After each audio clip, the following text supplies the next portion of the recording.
Assalamualaikum, halo teman-teman, selamat datang. Sebelumnya saya ucapkan terima kasih telah meluangkan waktu ke channel saya.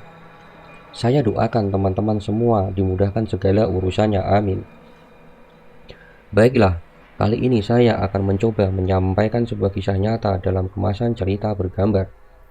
Tepatnya pada tanggal 15 April 1996 di Satuan TNI Kop Baret Merah atau Kopassus terjadi peristiwa berdarah paling mengerikan. Teman-teman pasti sudah tidak asing lagi apa itu Kopassus. Kopassus adalah komando pasukan khusus yang dimiliki oleh TNI Angkatan Darat. Kali ini saya akan mengulas tragedi di Kop Baret Merah tersebut. Saat itu terjadi penembakan yang sangat brutal ke anggota TNI itu sendiri dan warga sipil yang dilakukan oleh seorang perwira Kopassus yang bernama Letda Sanurip. Letda Sanurip sendiri adalah seorang penembak jitu yang berumur 36 tahun yang kemampuannya tidak bisa dianggap remeh. Kejadian tersebut dilakukan menjelang pembebasan 11 sandera dari organisasi Papua Merdeka atau OPM.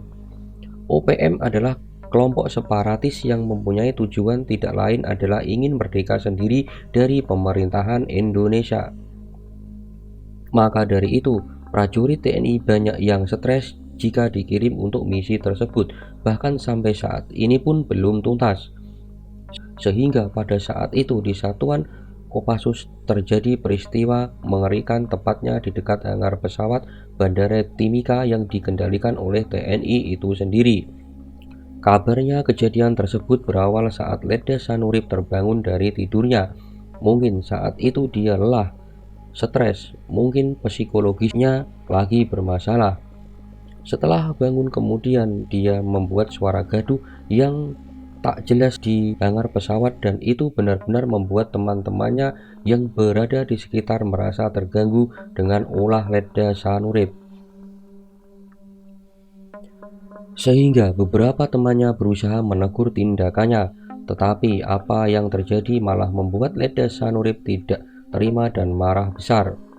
Sehingga pada akhirnya Letda Sanurip tersulut emosi langsung masuk ke dalam hangar pesawat untuk mengambil senjatanya.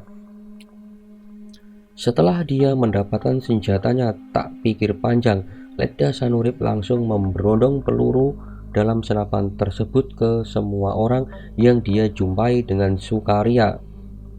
TNI dan warga sipil lah yang menjadi korban.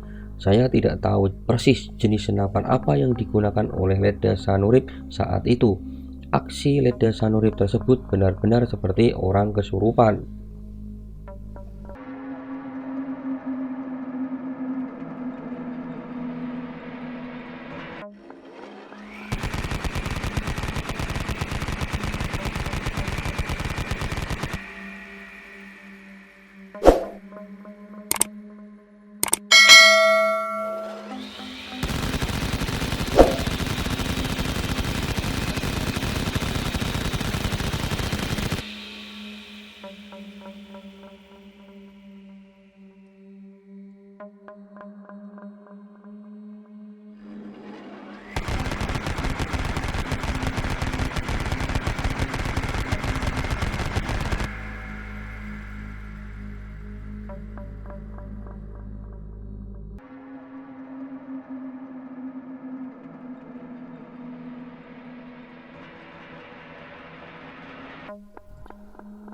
Penembakan brutal tersebut kabarnya menewaskan 16 orang, di antaranya 11 orang tentara dan 4 orang sipil.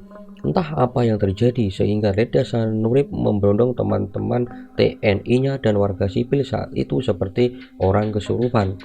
Selain menewaskan banyak orang, tembakan tersebut juga melukai 11 orang. Dalam kisah peristiwa tersebut, Letda Sanurip juga mendapatkan tembakan balasan dari prajurit lainnya, sehingga bisa dibayangkan kejadian tersebut pastilah sangat seru seperti di film-film action.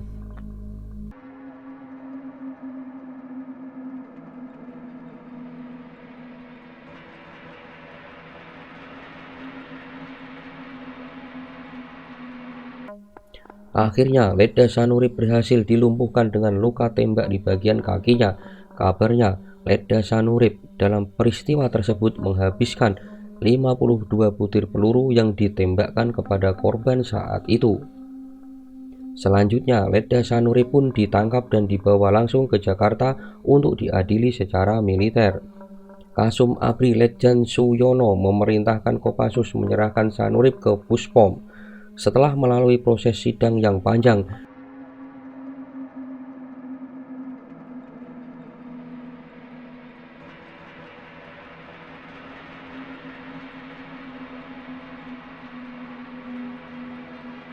tepatnya pada tanggal 23 April 1997, tepat setahun dari kejadian Letda Sanurip akhirnya dijatuhi hukuman mati. Sampai saat ini belum tahu pasti penyebab sebenarnya. Menurut kisah yang beredar, ada yang beranggapan bahwa Letda Sanurip terkena gangguan kejiwaan. Hal itu sebagai dugaan yang muncul akibat serangan nyamuk malaria yang merusak sistem sarafnya. Itulah kisah Letda Sanurip.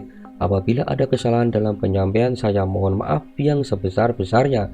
Sekian dari saya. Assalamualaikum warahmatullahi wabarakatuh.